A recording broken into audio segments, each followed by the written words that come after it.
한 줄 미소를 연습합니다. 남 탓 대신 그럴 수도 있지를 말합니다. 매주 하나를 배웁니다. 내 장점을 매일 한 줄 적습니다. 관계는 고치지 말고 숨 쉴 거리를 둡니다. 어느 날 문득 그런 생각이 듭니다.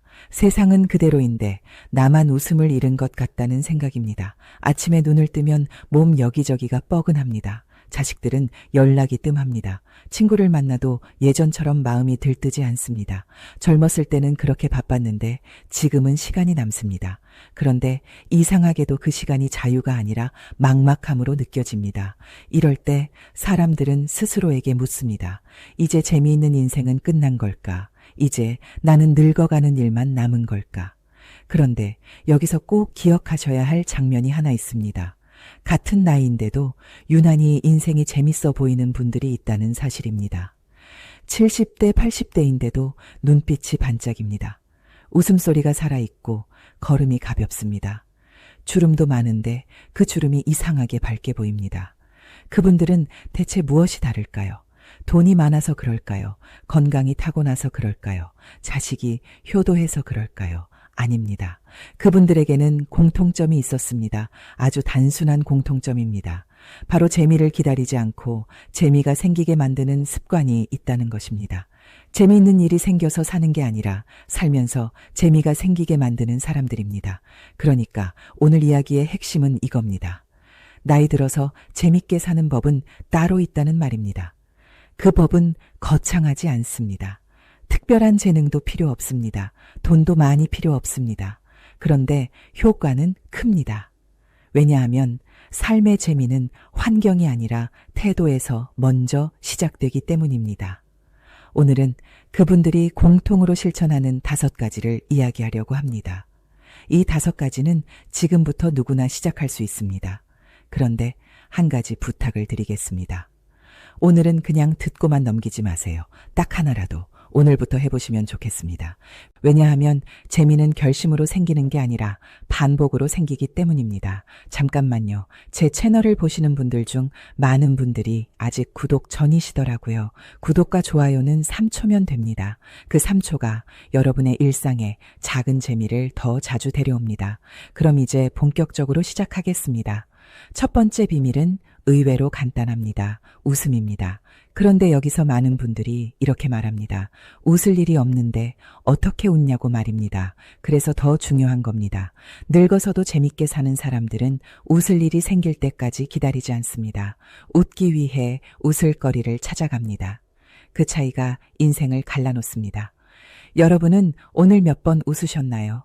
아이들은 하루에 수백 번 웃는다고 합니다. 그런데 성인이 되면 웃음이 확 줄어듭니다. 그리고 나이가 들수록 더 줄어듭니다. 왜냐하면 웃을 사건이 줄어들어서가 아닙니다. 웃을 마음이 줄어들어서입니다. 마음이 줄어들면 시선이 달라집니다. 시선이 달라지면 세상은 같은데 재미가 사라집니다. 여기서 아주 작은 실험을 하나 해보겠습니다. 지금 입꼬리를 조금만 올려보세요. 억지로라도 괜찮습니다. 거울이 없어도 됩니다. 그냥 입꼬리를 올리고 숨을 한번 길게 쉬어보세요. 이때 신기한 일이 벌어집니다. 마음이 아주 조금 느슨해집니다. 그 이유는 간단합니다. 우리 몸은 표정을 통해 뇌에 신호를 보냅니다. 나는 지금 괜찮다. 나는 지금 위험하지 않다. 그 신호가 들어가면 뇌가 긴장을 조금 풀어줍니다. 그리고 긴장이 풀리면 웃음이 나올 여지가 생깁니다. 그게 재미의 출발점입니다.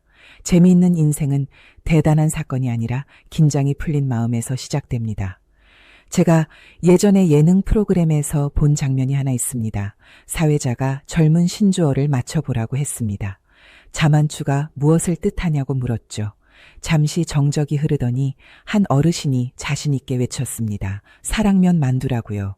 그 순간 모두가 웃었습니다. 그 장면에서 중요한 건 정답이 아닙니다. 그 어르신의 표정입니다. 틀려도 괜찮다는 표정, 자신이 던진 말에 스스로도 웃어버리는 표정.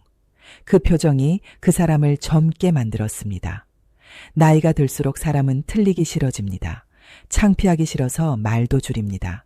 그런데 말이 줄면 웃음도 줄고, 웃음이 줄면 재미도 줄고, 재미가 줄면 다시 말이 줄어듭니다. 악순환입니다. 그래서 첫 번째는 웃음을 다시 열어야 합니다. 크게 웃으라는 뜻이 아닙니다. 하루에 한 번이라도 소리내어 웃을 환경을 만드는 겁니다.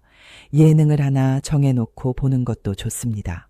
친구에게 전화해서 예전 이야기를 꺼내는 것도 좋습니다. 중요한 건 웃음을 계획하는 겁니다. 그렇게 웃음이 살아나면 몸도 달라집니다. 웃을 때 우리 몸은 긴장을 풀고 호흡이 바뀌고 마음이 밝아지면서 하루가 조금 덜 무겁게 느껴집니다. 그런데 여기서 한 가지 더 중요한 사실이 있습니다. 웃으려 해도 웃음이 막힐 때가 있습니다. 마음속에 묵은 감정이 쌓여 있을 때입니다. 그래서 두 번째 비밀이 이어집니다. 두 번째 비밀을 알면 마음이 훨씬 가벼워집니다. 바로 남 탓을 멈추는 순간입니다. 그 순간부터 인생은 신기하게 편해집니다. 요즘 누군가 때문에 속상한 일이 있으셨나요? 자식 때문에 서운했던 순간, 배우자 때문에 답답했던 순간, 며느리나 사위 때문에 마음이 불편했던 순간, 그런 순간이 쌓이면 사람은 이렇게 말하게 됩니다. 내가 이렇게 해줬는데 왜 이러냐고 말입니다. 그런데 여기서 질문을 하나 드리겠습니다. 우리는 왜 그렇게 속이 상할까요? 현실이 힘들어서일까요? 아닙니다. 대부분은 기대 때문에 힘듭니다. 현실 자체가 아니라 현실과 내 기대 사이의 차이가 우리를 괴롭힙니다. 자식이 내 뜻대로 안 돼서 속상한 이유는 내 뜻대로 되어야 한다는 기대가 마음속에 남아있기 때문입니다. 배우자가 변하지 않아 답답한 이유는 변해야 한다는 기대를 손에서 놓지 못했기 때문입니다. 기대가 크면 실망도 큽니다. 이건 너무 단순한데 너무 강력한 법칙입니다. 그럼 늙어서도 재밌게 사는 사람들은 무엇이 다를까요? 그들은 두 번째로 이 기대를 다루는 방식이 달랐습니다. 그들은 남을 바꾸는데 에너지를 쓰지 않습니다. 대신 내가 편해지는 쪽으로 시선을 옮깁니다. 그 방법이 바로 받아들이기입니다. 받아들이기라는 말을 들으면 어떤 분들은 이렇게 생각합니다. 그럼 포기하라는 말이냐고 말입니다. 아닙니다. 받아들이기는 포기가 아닙니다. 체념도 아닙니다. 현실을 똑바로 보는 지혜입니다. 내가 바꿀 수 없는 것을 바꾸려고 애쓰는 순간 인생은 피곤해집니다. 반면 내가 바꿀 수 없는 것을 인정하는 순간 인생은 신기하게 가벼워집니다. 자식은 자식의 인생을 삽니다. 내가 평생 키워도 이제는 독립된 사람입니다. 배우자는 나와 다른 사람입니다.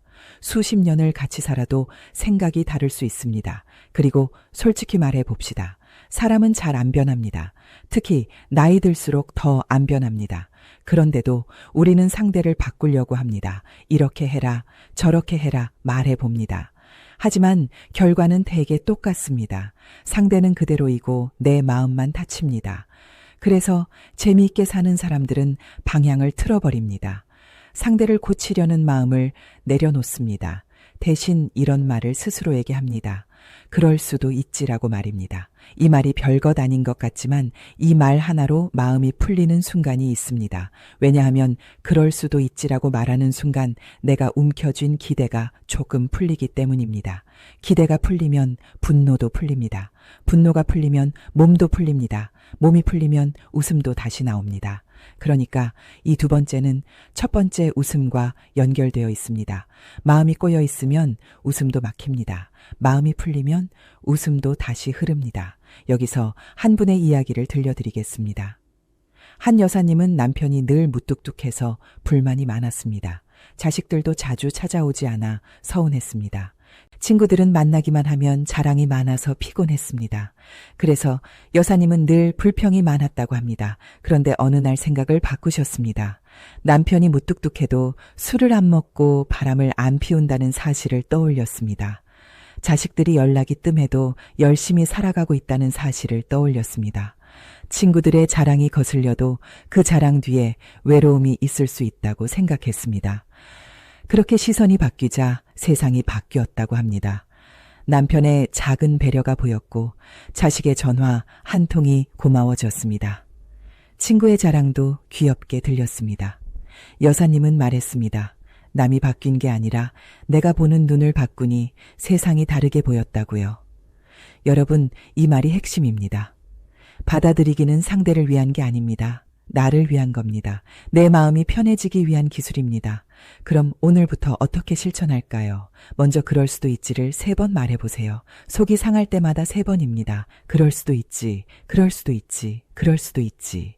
3번째쯤이면 신기하게도 마음이 조금 내려옵니다. 그리고 비교를 줄이셔야 합니다. 남의 자식은 효자 같고 남의 배우자는 다정해 보입니다. 하지만 그건 겉모습입니다. 누구나 사정이 있습니다. 내 가족도 남의 가족도 완벽하지 않습니다. 그게 사람입니다. 마지막으로 있는 것을 세어보세요. 없는 것을 바라보면 마음이 마릅니다. 있는 것을 바라보면 마음에 물이 찹니다. 이렇게 마음이 편해지면 이제 다음 단계가 열립니다. 바로 뇌가 다시 젊어지는 단계입니다. 그게 3번째 비밀입니다. 늙지 않으려면 계속 배워야 합니다. 여러분은 요즘 배우는 것이 있으신가요? 많은 분들이 이렇게 말합니다. 이 나이에 뭘 배워서 어디에 쓰냐고 말입니다. 그런데 재미있게 사는 사람들은 정반대로 말합니다. 이 나이에 배워야 더 재밌다고 말입니다. 왜 그럴까요? 배움은 결과가 아니라 과정에서 뇌를 깨웁니다. 뇌가 깨어나면 마음이 깨어납니다. 마음이 깨어나면 하루가 달라집니다. 우리가 흔히 늙는다고 느끼는 순간이 있습니다. 몸이 조금 느려지는 순간도 있지만 사실 더 큰 건 마음이 무뎌지는 순간입니다. 똑같은 하루가 반복되는 느낌, 새로운 것이 없는 느낌, 설렘이 없는 느낌, 그 느낌이 사람을 늙게 합니다. 그래서 뇌를 다시 움직여야 합니다. 그리고 뇌를 움직이는 가장 쉬운 방법이 배움입니다. 새로운 것을 배우면 머리가 아파도 기분이 좋아집니다. 왜냐하면 뇌가 살아있음을 느끼기 때문입니다. 처음에는 서툴고 느립니다. 그런데 그 느린 과정이 바로 젊음입니다. 젊음은 속도가 아니라 호기심입니다. 늙음은 나이가 아니라 호기심이 사라지는 순간입니다. 재밌게 사는 사람들은 호기심을 다시 꺼냅니다. 거창하게 하지 않습니다. 그냥 작은 것을 배웁니다. 새 레시피 하나, 새 노래, 한 소절, 새 그림 한 장, 새 운동 동작 하나. 그런 작은 배움이 하루를 분리합니다. 어제와 오늘이 같지 않게 만듭니다. 그 순간부터 삶이 재미있어집니다. 제가 아는 한 분은 일을 그만두고 집에만 계셨습니다. 처음에는 쉬는 게 천국 같았습니다. 하지만 몇 달이 지나자 허전함이 찾아왔습니다. 하루가 너무 길고 마음이 심심해졌습니다. 그러다 복지관 안내문을 보셨습니다. 그림 수업이 있었습니다. 손재주가 없다고 생각하셨지만 마음 한쪽에 그림을 한번 그려보고 싶다는 욕심이 있었답니다. 그래서 등록했습니다. 처음에는 손이 마음대로 움직이지 않았습니다. 선이 떨렸고 색을 고르는 것도 서툴렀습니다. 그런데 시간이 지나면서 세상이 달라 보이기 시작했습니다. 하늘을 보면 색이 보이고 나무를 보면 그늘이 보이고 사람 얼굴을 보면 표정이 먼저 보였습니다. 이게 배움이 만드는 변화입니다. 세상이 다시 선명해집니다. 선명해지면 재미가 생깁니다. 그리고 어느 날 그분은 자기 그림 이야기를 라디오에 보냈습니다. 진행자가 색감이 좋다고 칭찬했습니다. 그 순간 그분은 말할 수 없는 행복을 느꼈다고 합니다. 여러분, 이게 왜 중요한지 아시나요? 나이 들어서 행복은 거창한 성취가 아닙니다. 누군가에게 인정받는 작은 순간입니다. 내가 살아있다는 느낌을 받는 순간입니다. 배움은 그 순간을 만들어줍니다. 그리고 배움은 치매 예방에도 도움이 된다고들 합니다. 하지만 저는 여기서 더 중요한 걸 말하고 싶습니다. 배움은 우울을 예방합니다. 왜냐하면 배움은 내게 하루의 이유를 주기 때문입니다. 오늘은 이것을 해봐야지라는 이유, 내일은 저것을 해봐야지라는 이유, 그 이유가 생기면 아침에 눈이 떠집니다. 그 이유가 생기면 하루가 움직입니다. 그 이유가 생기면 웃음도 조금씩 돌아옵니다. 그럼 무엇을 배우면 좋을까요? 정답은 하나입니다. 여러분이 평소에 궁금했던 것을 배우시면 됩니다. 요리를 좋아하시면 새로운 반찬을 하나 배워보세요. 노래를 좋아하시면 한 곡을 따라 불러보세요. 글씨를 좋아하시면 글씨를 배워보세요. 몸이 허락하면 춤이나 스트레칭을 배워보세요. 중요한 건 잘하려고 하지 않는 겁니다. 즐기려고 배우는 겁니다. 그리고 혼자보다 함께가 좋습니다. 같이 배우면 웃음이 생깁니다. 웃음이 생기면 지속이 됩니다. 지속이 되면 삶이 변합니다. 그런데 여기서 또 막히는 분들이 있습니다. 배우고 싶은데 자신감이 없다고 말합니다. 나는 이제 쓸모없다고 느낀다고 말합니다. 그래서 네 번째 비밀이 필요합니다. 나는 쓸모없지 않다는 확신입니다. 그 확신이 삶을 재밌게 만드는 연료가 됩니다. 여러분은 스스로를 어떻게 평가하시나요? 많은 분들이 나이 들수록 이렇게 말합니다. 이제 나는 쓸모없다고 말입니다. 그 말이 입에 붙으면 표정이 달라집니다. 표정이 달라지면 행동이 달라집니다. 행동이 달라지면 삶이 달라집니다. 이게 무섭습니다. 왜냐하면 내 인생을 무너뜨리는 가장 강한 말은 남이 하는 말이 아니라 내가 나에게 하는 말이기 때문입니다. 나는 이제 안 된다고 말하는 순간 뇌는 그 말을 사실로 받아들이기 시작합니다. 그리고 사람은 자신이 믿는 대로 행동합니다. 그래서 네 번째 비밀은 간단합니다. 내 가치를 스스로 다시 확인하는 겁니다. 어떤 분은 이렇게 말합니다. 가치가 뭐가 있냐고 말입니다. 그런데 생각해 보세요. 여러분은 수십 년을 살아오셨습니다. 누군가를 먹이고 입히고 키우고 어떤 날은 울면서도 출근하고 어떤 날은 아파도 버티고 어떤 날은 외로워도 지켜냈습니다. 그 시간이 가치가 아니면 무엇이 가치입니까? 여러분이 살아온 세월은 이미 증명입니다. 그래서 재미있게 사는 사람들은 자기 자신을 함부로 깎아내리지 않습니다. 그들은 자기 인생의 무게를 인정합니다. 그리고 그 인정이 자신감을 만듭니다. 자신감이 생기면 배움이 쉬워집니다. 배움이 쉬워지면 웃음이 많아집니다. 웃음이 많아지면 다시 삶이 재밌어집니다. 이 모든 게 연결되어 있습니다. 한 분의 이야기를 들려드리겠습니다. 늘 우울해하시던 여사님이 계셨습니다. 평생 가족을 위해 살았는데 정작 남은 건 허무함 뿐이라고 느끼셨습니다. 그래서 제가 과제를 하나 드렸습니다. 내 장점 100가지를 적어오시라고 말입니다. 처음에는 화를 내셨습니다. 나한테 무슨 장점이 있냐고 말입니다. 그런데 종이를 펴고 한참을 생각하다가 하나씩 쓰기 시작했습니다. 나는 성실하다. 나는 사람을 잘 챙긴다. 나는 집을 깔끔하게 한다. 나는 어려운 시절도 버텼다. 나는 자식을 키웠다. 처음에는 10개도 힘들었는데 30개를 넘기자 속도가 붙었습니다. 왜냐하면 기억이 열리기 시작했기 때문입니다. 내가 해낸 것들이 떠오르기 시작했기 때문입니다. 100개를 다 쓰고 나서 여사님이 하신 말이 있습니다. 나는 괜찮은 사람이었는데 그동안 너무 모르고 살았다고 말입니다. 그 말이 나온 순간 여사님의 표정이 달라졌습니다. 표정이 달라지니 목소리도 달라졌습니다. 그리고 신기하게도 그 후부터 여사님은 새로운 일을 시작했습니다. 그림을 배우고 봉사를 하고 친구를 만나기 시작했습니다. 이게 바로 자기 가치가 만들어내는 힘입니다. 여러분에게도 똑같이 적용됩니다. 오늘부터 아주 작은 방식으로 시작하시면 됩니다.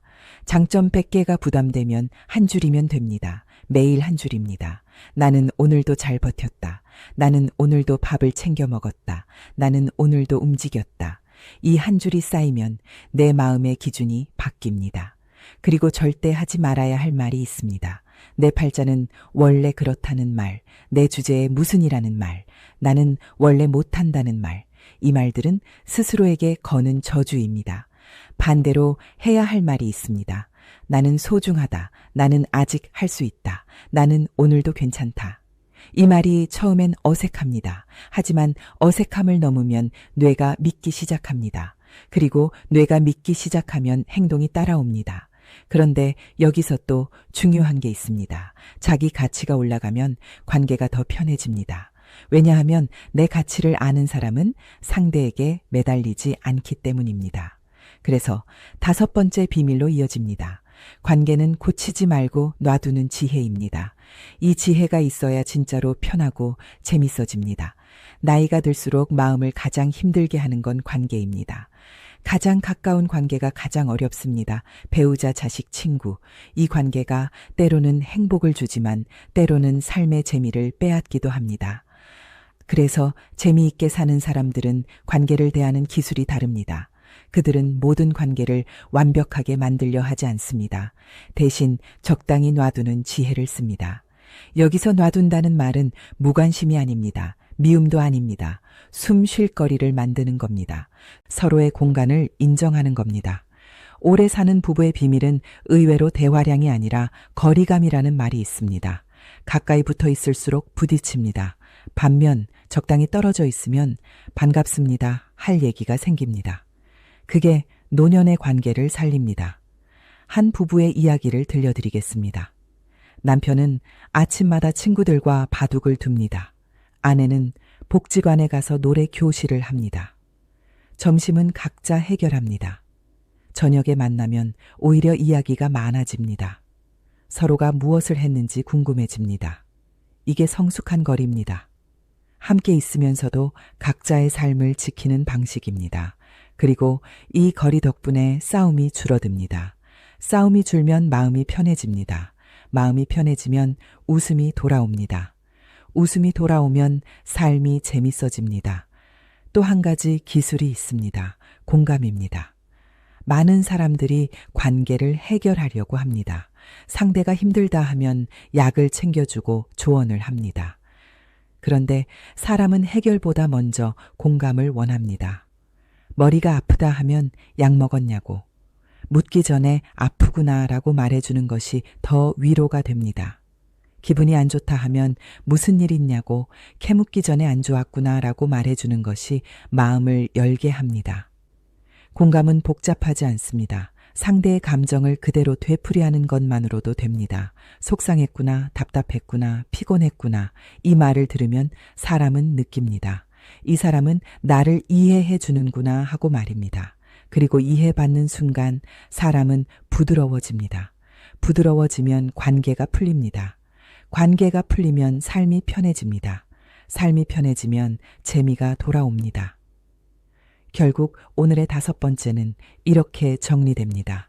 관계를 바꾸려 하지 말고 방식만 바꾸는 겁니다. 붙잡으려 하지 말고 거리를 주는 겁니다. 잔소리보다 공감을 먼저 하는 겁니다. 그러면 상대가 달라질 때도 있지만 무엇보다 내 마음이 달라집니다. 내 마음이 달라지면 세상도 달라집니다. 여기까지 오면 5가지가 하나로 이어진 걸 느끼실 겁니다. 웃음은 몸을 열고, 받아들임은 마음을 열고, 배움은 뇌를 열고, 자기 가치는 자존감을 열고, 거리는 관계를 열어줍니다. 이 5가지가 열리면 인생은 다시 재미를 만들어냅니다. 그리고 여기서 마지막으로 꼭 드리고 싶은 말이 있습니다. 나이 들수록 재미는 우연이 아니라 습관입니다. 좋은 날이라 웃는 게 아니라 웃으려는 습관이 좋은 날을 만듭니다. 상대가 달라져서 편한 게 아니라 내 기대가 줄어들어 편해지는 겁니다. 무언가를 얻어서 젊어지는 게 아니라 배움이 있어서 젊어지는 겁니다. 누가 나를 인정해줘서 가치가 생기는 게 아니라 내가 나를 인정해서 가치가 생기는 겁니다. 그래서 여러분에게 마지막 질문을 드립니다. 오늘부터 딱 하나만 하신다면 무엇을 하시겠나요? 웃음 그럴 수도 있지. 배움 장점 한 줄, 거리와 공감 이 중에서 하나만 고르셔도 됩니다. 하나가 시작되면 나머지는 따라옵니다. 왜냐하면 인생의 재미는 연결되어 있기 때문입니다. 이제 마지막 6차에서 이 5가지를 하루 생활 속에 어떻게 심는지 가장 현실적인 루틴으로 정리해 드리겠습니다. 이제 5가지를 현실에서 어떻게 살릴지 정리해 보겠습니다. 많은 분들이 이렇게 말합니다. 좋은 말인 건 알겠는데 막상 어떻게 하냐고 말입니다. 그래서 오늘은 아주 단순한 하루 루틴으로 드리겠습니다. 아침에 일어나면 첫 번째로 거울을 봅니다. 거울이 부담되면 창문을 봐도 됩니다. 그리고 입꼬리를 올립니다. 억지로라도 괜찮습니다. 웃음이 안 나와도 괜찮습니다. 입꼬리를 올리고 숨을 길게 쉬면 됩니다. 그것만으로도 뇌는 긴장을 조금 풀어줍니다. 그리고 마음이 조금 느슨해집니다. 그 느슨함이 하루의 재미를 위한 공간입니다. 아침 식사 후에는 한 줄을 씁니다. 오늘 내가 잘한 것 한 가지를 씁니다. 대단한 게 필요 없습니다. 나는 오늘도 밥을 먹었다. 나는 오늘도 움직였다. 나는 오늘도 누군가를 생각했다. 이 한 줄이 자기 가치를 키웁니다. 점심 무렵에는 배움을 하나 넣습니다. 딱 10분이면 됩니다. 유튜브로 스트레칭 하나, 새 반찬 하나, 노래 한 소절, 그림 색칠 하나. 중요한 건 결과가 아니라 호기심입니다. 내가 아직도 배우고 있다는 느낌이 뇌를 젊게 만듭니다. 오후에는 관계의 기술을 씁니다. 누군가에게 연락을 하라는 뜻이 아닙니다. 먼저 내 기대를 점검하라는 뜻입니다. 오늘 내가 누군가에게 기대를 걸고 있지는 않은지 기대가 올라가면 마음이 다칩니다. 그럴 때 그럴 수도 있지를 말합니다. 그 말이 내 마음을 다시 원위치로 돌립니다. 저녁에는 웃음을 하나 예약합니다. 예능 한 편, 옛날 사진 한 장, 친구에게 짧은 전화, 한 통 가족에게 오늘 있었던 작은 이야기, 한 줄 웃음은 생기면 하는 게 아니라 생기게 만드는 겁니다. 그리고 밤에는 관계를 정리합니다. 오늘 누군가 때문에 속이 상했다면 해결하려고 달려들지 말고 공감을 먼저 떠올립니다. 저 사람도 힘들었겠지. 나도 힘들었지. 그리고 나를 먼저 놓아줍니다. 관계는 고치지 말고 숨 쉴 거리를 줍니다. 그래야 오래 갑니다. 여러분, 노년의 재미는 멀리 있지 않습니다. 오늘 하루에 작은 구멍을 뚫는 데서 시작합니다. 웃음이라는 구멍, 받아들임이라는 구멍, 배움이라는 구멍, 자기 인정이라는 구멍, 거리와 공감이라는 구멍. 그 구멍으로 바람이 들어오면 마음이 환기됩니다.